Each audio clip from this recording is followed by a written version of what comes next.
ഇനി പ്രശ്നമില്ലാത്ത ആരെങ്കിലും ഈ ലോകത്തുണ്ടോ? ഗുരുവിൻ്റെ മുമ്പിൽ ശിഷ്യൻ വന്ന് ചോദിക്കുകയാണ്, പ്രശ്നം ഒഴിഞ്ഞിട്ട് നേരമില്ല, എപ്പോഴും പ്രശ്നങ്ങൾ, ഒരു പ്രശ്നത്തിന് പിന്നാലെ മറ്റൊരു പ്രശ്നങ്ങൾ ഇല്ലാതാക്കാൻ എന്ത് ചെയ്യണം? അപ്പോൾ ഗുരു പറഞ്ഞു, പ്രശ്നം ഇല്ലാതാക്കാൻ ഒറ്റ മാർഗ്ഗമുള്ളൂ, മരിക്കുക. കാരണം ഒരു പ്രശ്നമില്ലാത്തവർ സിമിത്തേരിയിൽ ശാന്തമായി കിടക്കുന്നവർ മാത്രമാണ്. ജീവിച്ചിരിക്കുന്നതിൻ്റെ ലക്ഷണമാണ് പ്രശ്നം ഉണ്ടാവുക എന്നുള്ളത്. സത്യമല്ലേ? അപ്പോൾ നിങ്ങൾക്ക് പ്രശ്നങ്ങളെല്ലാം ഒഴിവാക്കാൻ വേണ്ടിയുള്ള ത്വര വന്നേക്കാം. ഇവിടെ പ്രശ്നം മുഴുവൻ മാറ്റേണ്ടത് എന്തിനാണ്? മദർ തെരേസ ഒരു സ്ത്രീയെ ഉപദേശിക്കുകയാണ്, മോളെ, നിൻ്റെ പ്രശ്നങ്ങളൊക്കെ കർത്താവിൻ്റെ ഉമ്മയാണ്, കർത്താവ് നിന്നെ ചുംബിക്കുകയാണ്, അപ്പോൾ അതിനങ്ങനെ സ്വീകരിക്കുക. അപ്പോൾ വളരെ നിഷ്കളങ്കതയോടുകൂടി അവർ മറുപടി പറഞ്ഞു, അമ്മേ, ഈശോയോട് പറ, രാവിലെ മുതൽ വൈകുന്നേരം വരെ എന്നെ ഉമ്മ വെക്കണ്ട, ഇത്രയ്ക്ക് പ്രശ്നമൊന്നും എനിക്ക് തരേണ്ട ആവശ്യമില്ല. സാധാരണ മനുഷ്യൻ്റെ നിഷ്കളങ്കമായിട്ടുള്ള ഒരു പ്രത്യുത്തരമാണത്.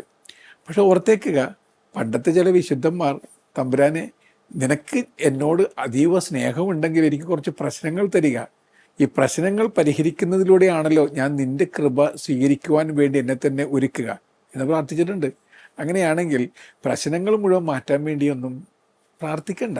പ്രശ്നത്തെ നേരിടാനുള്ള കൃപയ്ക്ക് വേണ്ടിയാണ് സത്യത്തിൽ പ്രാർത്ഥിക്കേണ്ടത്. അങ്ങനെ വരുമ്പോൾ വീണ്ടും ജീവിതം ദാനമാണെന്നുള്ള ചിന്ത നമുക്ക് എല്ലാവർക്കും ഉണ്ടാവും. അങ്ങനെ ജീവിക്കുമ്പോൾ നമ്മുടെ പ്രശ്നങ്ങൾ പോലും പ്രശ്നമല്ല. Having problem in your life is not a problem, thinking having problem is a problem is the problem. ആരും റിത്തമാറ്റിക്കായിട്ട് എഴുതിയതാണ്. പ്രശ്നമുണ്ടാവുന്നത് പ്രശ്നമാണെന്ന് കരുതുന്ന പ്രശ്നമാണ് പ്രശ്നത്തിലെ ഏക പ്രശ്നം. അത് മാത്രമാണ് പ്രശ്നം. ഉണ്ടാവുന്നത് പ്രശ്നമൊന്നുമല്ല, അതിനെ പ്രശ്നമായി കരുതുന്ന പ്രശ്നമാണ് ഏറ്റവും വലിയ പ്രശ്നം. അങ്ങനെയാണെങ്കിൽ നിങ്ങളുടെ ജീവിതത്തിൽ ഒരു പ്രശ്നവും പാടില്ല എന്ന് ചിന്തിക്കേണ്ട ആവശ്യമില്ല. മറിച്ച് ഏത് പ്രശ്നം വന്നാലും എനിക്കൊരു വലിയ ദൈവമുണ്ട്. പഴയ ഇംഗ്ലീഷ് കവിതയുണ്ട്, you big problem don't scare me, I have a bigger God.